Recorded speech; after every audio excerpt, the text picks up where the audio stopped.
Assalamualaikum warahmatullahi wabarakatuh. Saya Nova Raffi Syafiq ingin menjelaskan secara singkat mengenai replikasi DNA.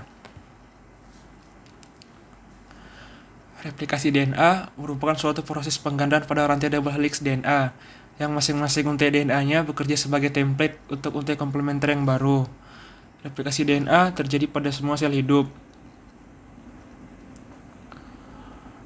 Dalam prosesnya, replikasi DNA dikatalis oleh beberapa enzim. Yang pertama, helikase, yang berfungsi memutus ikatan-ikatan hidrogen untuk membuka heliks ganda DNA menjadi untai tunggal. Yang kedua, RNA primase, yang berfungsi menggabungkan nukleotida-nukleotida RNA agar dapat membentuk primer atau kelas lain asam nukleat. Yang ketiga, DNA polimerase, berfungsi menggabungkan nukleotida-nukleotida menjadi polimer DNA panjang.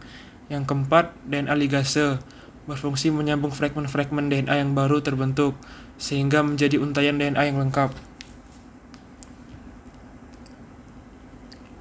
Cara replikasi DNA terbagi menjadi tiga. Yang pertama konservatif, semi-konservatif, dan dispersif.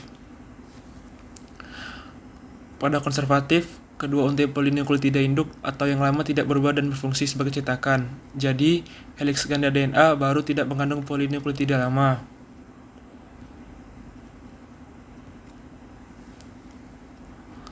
Yang kedua semi-konservatif.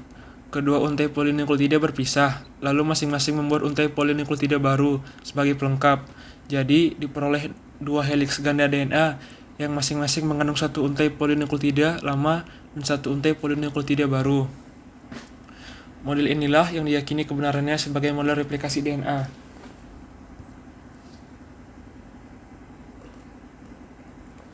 Yang ketiga, dispersif.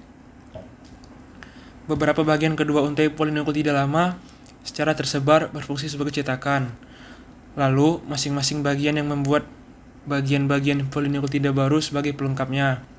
Jadi, diperoleh dua heliks ganda DNA yang masing-masing mengandung molekul DNA lama dan DNA baru secara berselang-seling pada kedua untai polinukleotida. Pembentukan lagging strand dan leading strand. Pembentukan lagging strand. Lagging strand yaitu untaian DNA yang berada pada sisi yang berseberangan dengan leading strand. Untai lagging strand ini disintesis dalam segmen yang disebut dengan fragmen Okazaki, yang panjangnya mencapai 2000 nukleotida. Panjang pada sel bakterial sekitar 200 panjang nukleotida pada sel eukariotik. Dalam untai ini, enzim primase akan membentuk RNA primer.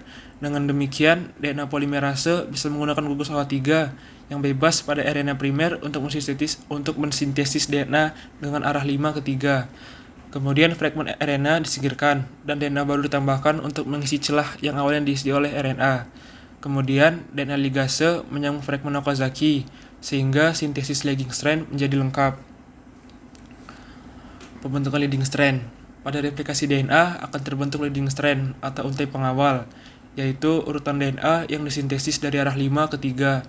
DNA polimerase pada untai ini dapat membentuk DNA menggunakan ujung 3-OH bebas pada RNA primer, serta sinesa DNA terjadi secara berkesinambungan dan terjadi searah dengan pergerakan garpu replikasi. Proses replikasi DNA. Protein akan mengenal ori dan mengawali terbentuknya gelembung replikasi. Kemudian enzim helikase akan memutuskan ikatan hidrogen pada nukleotida. Rantai yang terpisah diikat oleh protein pengikat nanti tunggal. Rantai awalnya akan tegang, sehingga membutuhkan enzim topoisomerase. Molekul nukleotida sebagai bahan baku DNA akan ditambahkan dan ditempelkan pada DNA tunggal. Enzim primase akan mensintesis primer yang menjadi awal terjadinya rantai baru. Enzim DNA polimerase menempelkan nukleotida pada primer yang dibentuk primase. Enzim ligase akan menyambungkan rantai-rantai pendek DNA yang terjadi pada lagging strand.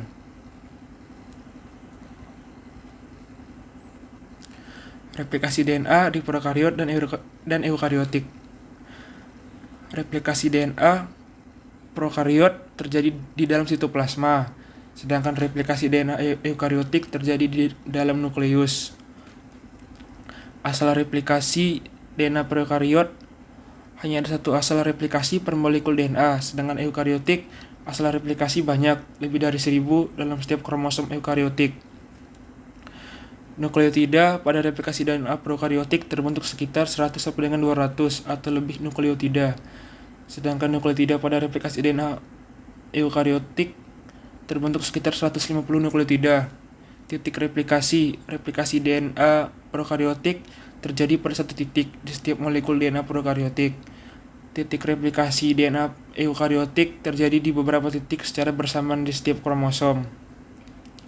Cabang replikasi DNA prokariotik, hanya 2 cabang replikasi dibentuk di setiap kromosom prokariotik. Replikasi DNA adalah 2 arah. Cabang replikasi DNA eukariotik, sejumlah cabang replikasi terbentuk secara bersamaan di setiap DNA replikasi. Sekian penjelasan saya mengenai replikasi DNA. Lebih dan kurang mohon maaf. Assalamualaikum warahmatullahi wabarakatuh.